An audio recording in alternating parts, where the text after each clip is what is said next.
1절에서 15절의 말씀입니다. 요한복음 6장 1절에서 15절의 말씀 우리 한 목소리로 같이 읽도록 하겠습니다. 시작. 그 후에 예수께서 디베랴의 갈릴리 바다 건너편으로 가심에 큰 무리가 따르니 이는 병자들에게 행하시는 표적을 보았음이로라. 예수께서 산에 오르사 제자들과 함께 거기 앉으시니 마침 유대인의 명절인 유월절이 가까운지라. 예수께서 눈을 들어 큰 무리가 자기에게로 오는 것을 보시고 빌립에게 이르시되 우리가 어디서 떡을 사서 이 사람들을 먹이겠느냐 하시니 이렇게 말씀하심은 친히 어떻게 하실지를 아시고 빌립을 시험하고자 하심이라. 빌립이 대답하되 각 사람으로 조금씩 받게 할지라도 200데나리온의 떡이 부족하리이다. 제자 중 하나 곧 시몬 베드로의 형제 안드레가 예수께 여짜오되 여기 한 아이가 있어 보리떡 5개와 물고기 2마리를 가지고 있나이다. 그러나 그것이 이 많은 사람에게 얼마나 되겠사옵나이까. 예수께서 이르시되 이 사람들로 앉게 하라 하시니 그곳에 잔디가 많은지라. 사람들이 앉으니 수가 5,000명쯤 되더라. 예수께서 떡을 가져 축사하신 후에 앉아 있는 자들에게 나눠주시고 물고기도 그렇게 그들의 원대로 주시니라. 그들이 배부른 후에 예수께서 제자들에게 이르시되 남은 조각을 거두고 버리는 것이 없게 하라 하시므로 이에 거두니 보리떡 5개로 먹고 남은 조각이 12바구니에 찼더라. 그 사람들이 예수께서 행하신 이 표적을 보고 말하되 이는 참으로 세상에 오실 그 선지자라 하더라. 그러므로 예수께서 그들이 와서 자기를 억지로 붙들어 임금으로 삼으려는 줄 아시고 다시 혼자 산으로 떠나 가시니라. 아멘. 오늘 말씀의 제목은 오병이어라는 제목으로 말씀을 나눕니다. 오늘 본문의 이 오병이어 이적 사건은 예수님의 신적인 권능을 잘 드러내준 사건입니다. 예수님께서 1절에 보시면 배를 타고 이제 가버나움을 출발하셔서 벳세다라 바다 건너편인 벳세다 지역에 도착하십니다. 예수님께서 이 가버나움에서 벳세다로 가신 이유는 갈릴리 전역을 다니면서 이제 복음을 전하시고 또 병든 자들을 고치시면서 이 제자들로 하여금 휴식을 취하게도 하시고 또한 그들에게 따로 교육을 시킬 목적으로 이제 가버나움에서 벳세다로 이렇게 이동을 하셨어요. 그런데 무리들은 예수님을 가만두지 않습니다. 한적한 곳으로 물러가서 또 가버나움을 떠나시는 것에 개의치 않고 예수님을 계속해서 따라간 겁니다. 예수님을 따라간 이유는 사람들이 무리들이 뒤쫓은 이유는 뭐라고 되어 있습니까? 메시아로 알았기 때문도 아니고 또 그분의 가르침을 받고자 했기 때문도 아닙니다. 2절에 보면 뭐라고 되어 있어요? 순전히 표적을 보기 위해서였다라고 얘기하고 있습니다. 그러면서 이제 이때가 4절에 보시면은 유대인의 큰 명절 유월절이 가까웠다라고 얘기를 하고 있죠. 유월절이면은 각처에서 많은 사람들이 예루살렘을 향해 가는 그런 중이었다는 얘기입니다. 그래서 여느 때보다도 훨씬 많은 사람들이 예수님을 보고자 모여들었던 것으로 보여지는 겁니다. 자, 내용 관찰 문제 1번을 보시면은 예수님께서 빌립에게 물으신 내용과 의도는 무엇입니까?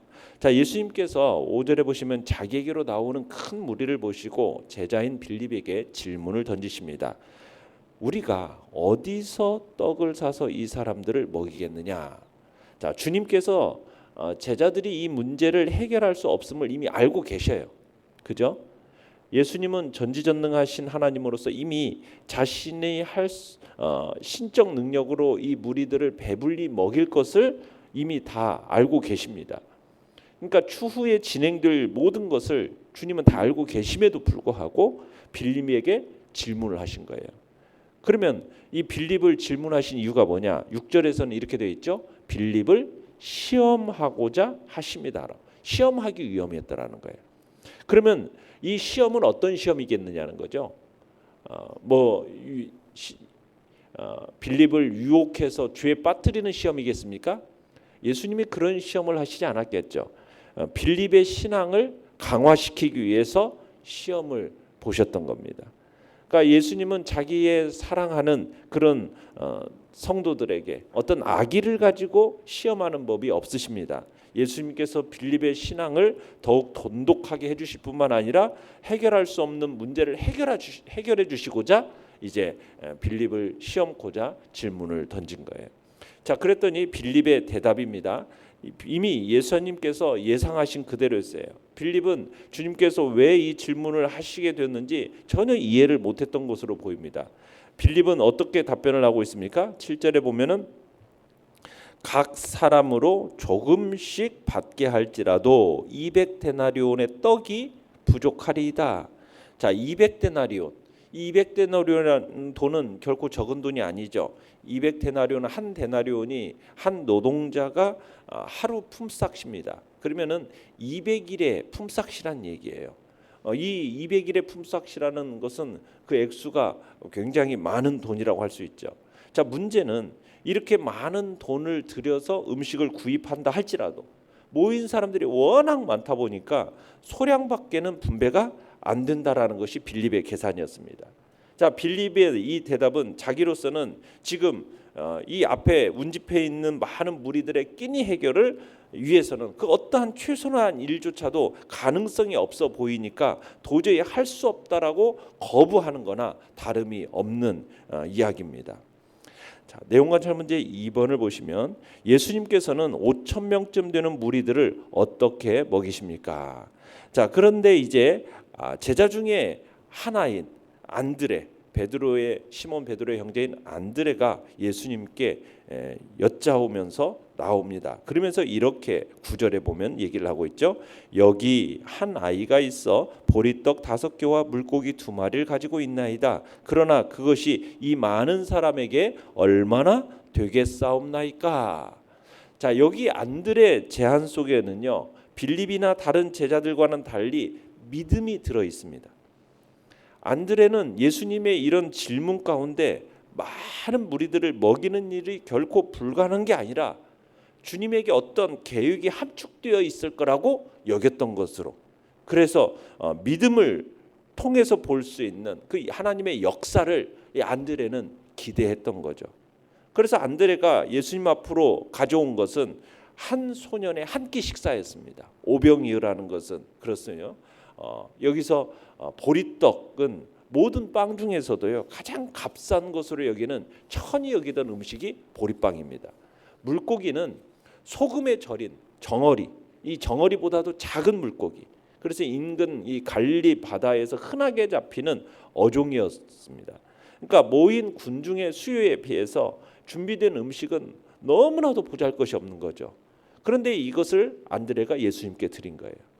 자, 그런데 이것이 이 많은 사람들에게 얼마나 되겠습니까? 자, 이 말 속에는 준비된 음식이 너무 적다라는 거죠. 안드레의 어떤 절망감도 들어있지만 더불어서 자기가 할 수 있는 일을 하고 나머지는 주님께 맡기는 그런 신뢰의 마음이 이 속에 포함되어 있다 볼 수가 있는 겁니다. 자, 그러자 예수님께서는 10절에 보시면 사람들을 떼지어서 질서 있게 앉히도록 제자들에게 지시하십니다. 자, 먹을 사람의 수는 엄청난, 그런데 준비된 것은 보리떡 5개와 작은 생선 2마리예요. 크게 고작입니다. 자, 그런데 예수님이 제자들에게 사람들로 하여금 지금이 6월절이 가까운 시기예요. 그러면은 봄이 된 겁니다. 지금 새로 돋아난 잔디들이 이제 곧 이렇게 있는 거예요. 그 위에 식사할 준비를 하고 기다리게끔 하도록 지시하신 겁니다. 자, 무리들이 이제 식사할 준비가 끝났습니다. 그러자 이제 음식을 제공하실 예수님께서 이를 준비하시게 되는 거죠. 예수님이 어떻게 하십니까? 11절로 가보시면은 먼저 한 아이로부터 가져온 그 떡을 어떻게 합니까? 손에 드십니다. 그리고는요, 그것을 손에 들고 나서 뭐 하셨다고 얘기하고 있어요? 축사하셨다라고 얘기하고 있어요. 축사.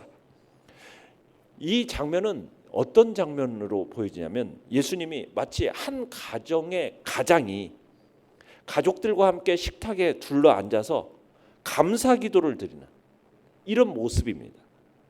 그러니까 예수님이 수많은 군중 등 앞에서 행동하셨는데 지금 눈으로 보여진 이 차려진 음식은 고작 5개의 떡떡이, 물고기 2마리. 근데 식사를 기다리는 이들은 5천 명이 뭐 어른만, 남자 어른만 5천 명이니까 뭐 몇 배가 되는 대군중인 거죠.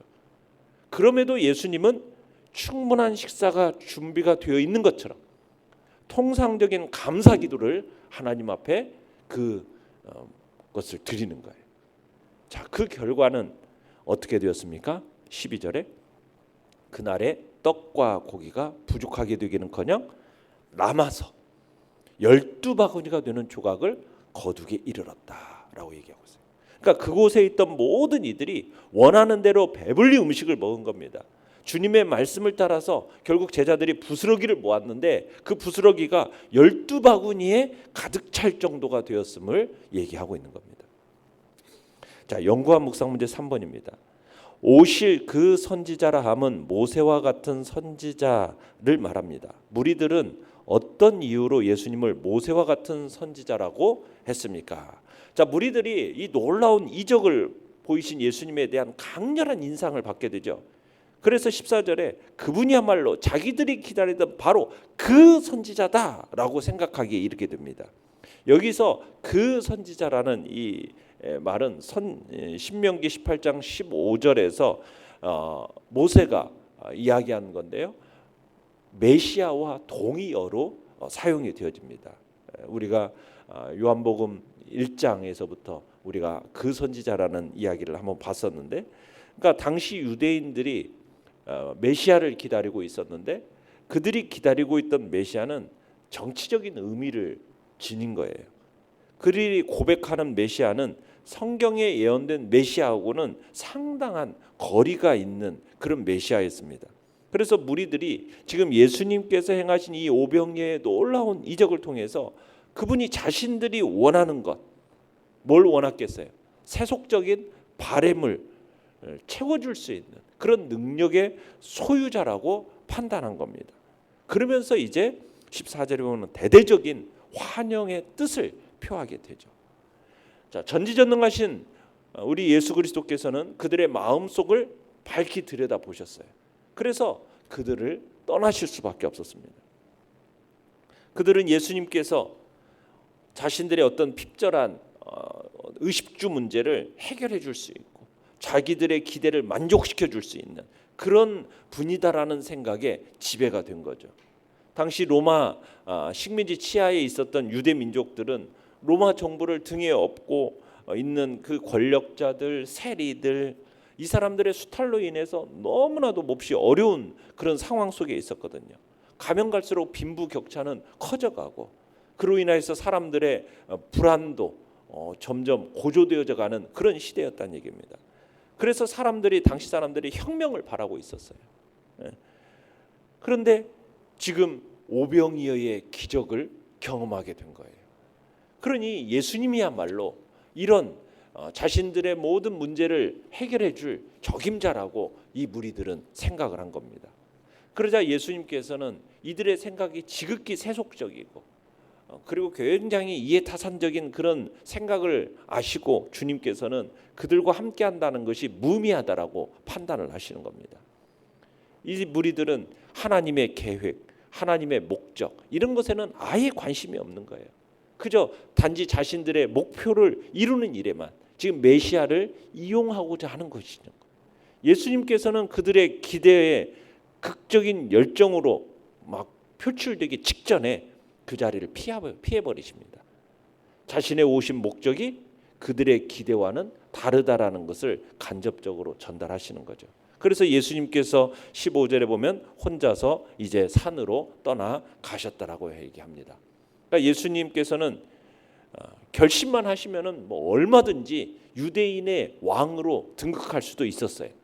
세속적인 왕이 되어서 일시적으로 어떻게 보면 이스라엘을 구원하는 것, 이것이 아마 가능할 수도 있었겠죠. 그러나 그 일은 우리 하나님께서 창조 이후로 이 세상을 지배해온 사탄의 권세를 자신의 죽음으로 깨트리려는 그 메시아로 오시는 자신의 구속적인 사명과는 전혀 무관한 것이었어요. 그렇기 때문에 우리 주님은 이를 거절해 버리신 거죠. 우리 성도들은 그런 겁니다. 언제든지 주님께서 자신을 세우신 목적이 무엇인지를 알아야 되는 거예요.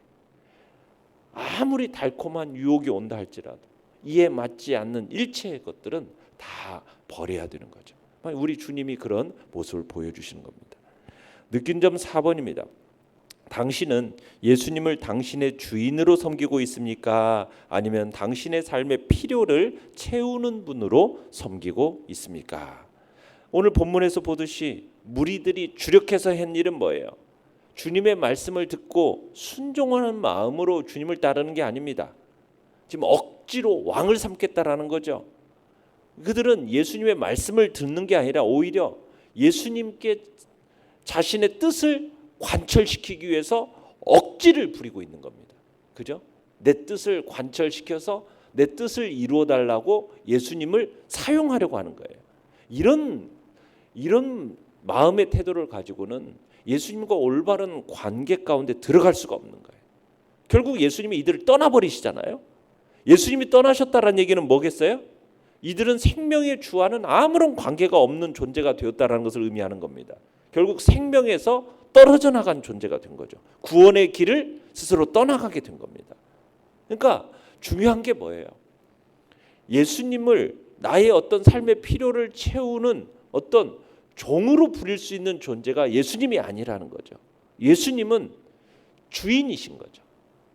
주인으로 삼고 그분의 말씀을 듣고 그분의 말씀에 순종하는 것이 중요한 일이라는 겁니다.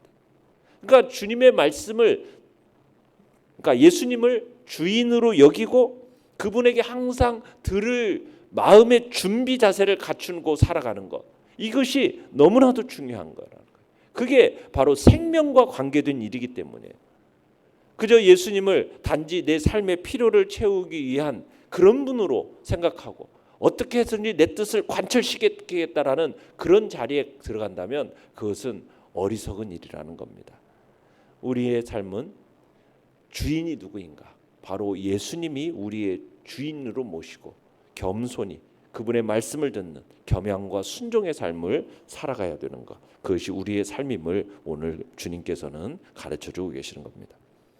결단과 적용 5번입니다. 임금 삼으려는 무리들을 뒤로하고 혼자 산으로 가시는 예수님을 생각하며 당신이 주님에 대한 태도를 어떻게 다잡아야 할지 결단하는 시간을 갖도록 합시다. 우리가 예수님을 어떤 분으로 여기고 있는가? 주인인가? 그저 내 삶의 필요를 채우는 분인가? 우리가 주님 앞에서 다시 한번 온전한 주인으로서 내 삶을 주님 앞에 드리고 위탁하고 맡기면서 그분의 말씀에 온전히 순종하는 자로 살겠다라는 복된 결단이 우리 안에 있기를 바랍니다. 오늘의 기도 같이 읽겠습니다. 시작. 주님을 위한 인생이 되도록 순종하는 삶을 살게 하소서. 아멘. 말씀을 생각